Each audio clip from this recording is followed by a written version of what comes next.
Assalamualaikum warahmatullahi wabarakatuh. Alhamdulillah. Wassalatu wassalamu ala rasulillahi Muhammadin wa ala alihi washabihi ajma'in. Alhamdulillah, siswa-siswi kelas 5 sampai kelas 6 SD Kreativa yang dimuliakan Allah. Kita bertemu dalam materi pesantren kilat Ramadan yang berkaitan dengan akidah Islamiyah. Dan pada materi ini kita akan membahas tentang meyakini Allah sebagai Rabbul Alamin. Tentu kalian sudah sangat populer, sudah sangat familiar dengan istilah Rabbul Alamin. Terdapat dalam kalimat apa? Ya, terdapat di dalam kalimat tahmid yang bunyinya Alhamdulillahi Rabbil Alamin. Ya, kata Rabb Alamin, Rabbul Alamin itu banyak terdapat di berbagai tempat. Salah satunya adalah di dalam surat Al-Fatihah ayat yang kedua, dan kita sering menggunakan sebagai kalimat tahmid, kalimat untuk memuji Allah Subhanahu wa taala.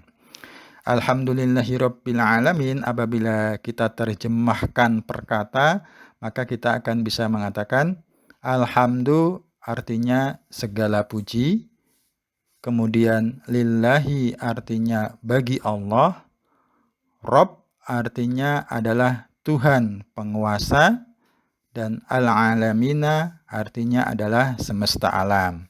Jadi alhamdulillahirabbil alamin secara keseluruhan artinya adalah segala puji bagi Allah, Tuhan semesta alam. Ya, semuanya kalian sudah hafal arti tersebut. Tetapi kita akan membahas kata yang dilingkari berwarna merah, yaitu Rabb, pengertian Rabb. Allahu Rabbul Alamin. Ya, bagaimana pengertiannya? Bagaimana artinya? Ya, kata Rabb secara bahasa ini arti Rabb ya, karena dalam berbagai terjemahan Rabb itu diterjemahkan dengan terjemahan Tuhan. Tetapi sesungguhnya dalam bahasa Arab, Rabb itu memiliki 3 pengertian. Ini menurut Imam At-Tabari. Ya. Yang pertama, Rabb adalah yang menguasai sesuatu. Ya, jadi Rabb dalam bahasa Arab itu makna yang pertama adalah yang menguasai sesuatu.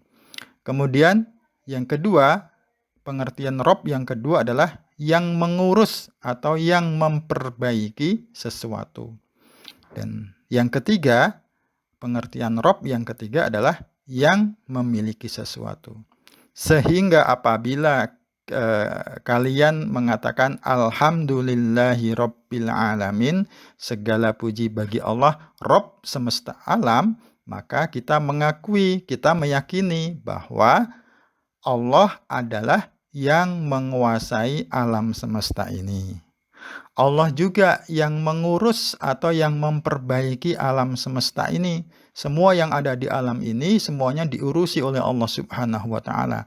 Baik mereka yang beriman, baik mereka yang tidak beriman, mau orang baik, mau orang jahat, semuanya diurusi oleh Allah. Di antaranya adalah semuanya mendapatkan rizki dari sisi Allah Subhanahu wa taala. Tidak pandang dia beragama muslim, tidak pandang dia beragama non-muslim, semuanya mendapatkan rizki dari Allah Subhanahu wa taala. Bahkan tidak ada sesuatu pun di muka bumi ini yang rizkinya tidak dijamin oleh Allah. Ya. Di dasar lautan ada ikan yang tidak bisa melihat karena memang dasar lautan tempatnya gelap. Tetapi mereka bisa hidup karena Allah yang memberi mereka makan. Di tempat-tempat terumbu karang juga banyak binatang-binatang yang dia tidak bisa bergerak, tetapi ada saja makanan yang menghampirinya sehingga kemudian dia bisa memakannya. Itu semua karena rizkinya ditanggung oleh Allah Subhanahu wa ta'ala.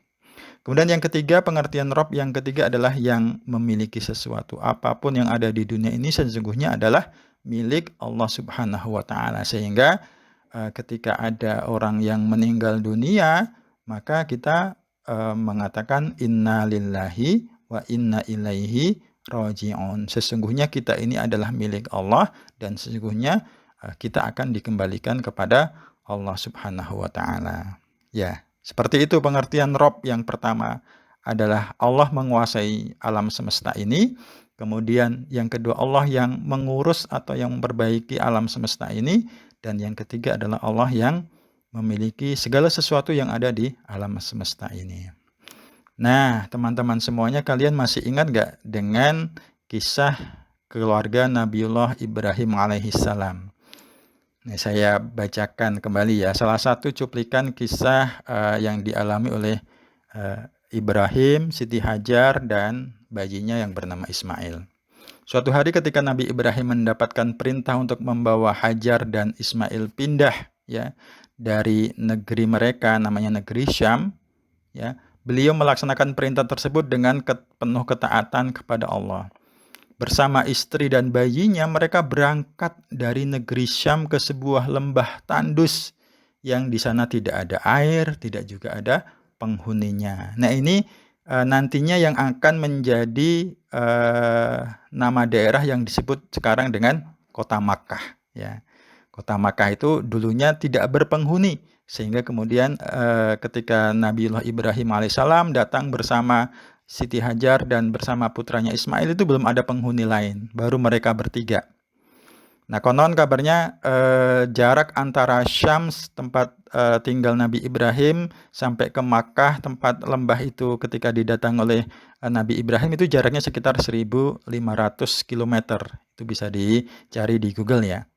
Nah, sampai di sana atau ketika dalam perjalanan Hajar tuh nggak bertanya-tanya, istrinya nggak bertanya kenapa suaminya membawanya ke sini, sebab ia tahu bahwa suaminya melakukan hal itu atas perintah Allah. Nah, bahkan kejadian berikutnya lebih luar biasa lagi, yaitu Nabi Ibrahim berkata bahwa ia akan meninggalkan mereka berdua di tempat tersebut. Nah, tetapi setelah tahu bahwa ini semua adalah perintah Allah, ya Nabi Ibrahim disuruh meninggalkan Hajar dan bayinya di tempat yang tidak ada air. Tapi karena itu perintah Allah, Ibunda Hajar tidak lagi bertanya-tanya. Ia yakin betul bahwa Allah pasti tidak akan menyia-nyiakan mereka. Kenapa? Karena Allah Rabbul Alamin, Allah yang memelihara mereka, Allah yang menjamin rizki mereka, Allah yang memiliki mereka. Dan Allah tidak zalim kepada hambanya yang beriman. Nah, selang beberapa hari perbekalan yang mereka bawa sudah habis. Cuma seorang ibu dan satu bayi. Ya. Sang bayi mulai kehausan. Ibunda Hajar berlari-lari mencari air antara Bukit Sofa dan Marwa, bolak-balik sampai 7 kali. Nah, ini yang kemudian nanti menjadi ibadah sa'i bagi orang-orang yang berangkat haji. Berlari-lari antara Bukit Sofa dan Marwa mencari air, ternyata lain lagi yang terjadi. Allah Maha berkuasa, air justru menggenang di dekat bayi yang bernama Ismail itu. Nah, itulah air Zam-Zam yang terus ada sampai sekarang ya. Akhirnya setelah itu kemudian Ibunda Hajar bisa minum, kemudian Ismail bisa mendapatkan susu ibunya, dan pada hari-hari berikutnya datanglah rombongan orang dari kabilah Jurhum yang kemudian mereka melihat ada sumber mata air, ada sumber air, nah kemudian mereka ikut tinggal di situ sehingga tempat yang tandus itu menjadi ramai dan menjadi sebuah perkampungan. Nah, begitu ceritanya ya. Nah, teman-teman, pelajaran apa yang didapat dari kisah keluarga Ibrahim alaihissalam ya? Setidaknya ada 3 yang Pak Fatan sampaikan. Yang pertama, kita harus tetap taat kepada perintah Allah Subhanahu wa taala ya.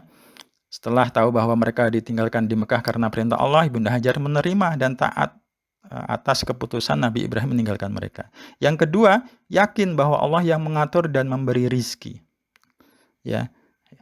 Kemudian yang ketiga, tekun berusaha dan tetap bertawakal. Walaupun Ibunda Hajar tahu bahwa rizki ada di tangan Allah, dijamin Allah, tapi dia tetap berusaha mencari air ke Bukit Sofa, Marwa bolak-balik.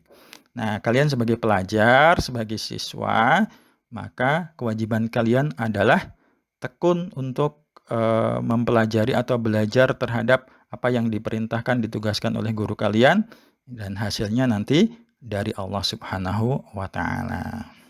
Baik ya, 3 hal itu yang perlu kalian tanamkan dan Cukup sekian, selamat menjalankan ibadah puasa di bulan Ramadan. Wassalamualaikum warahmatullahi wabarakatuh.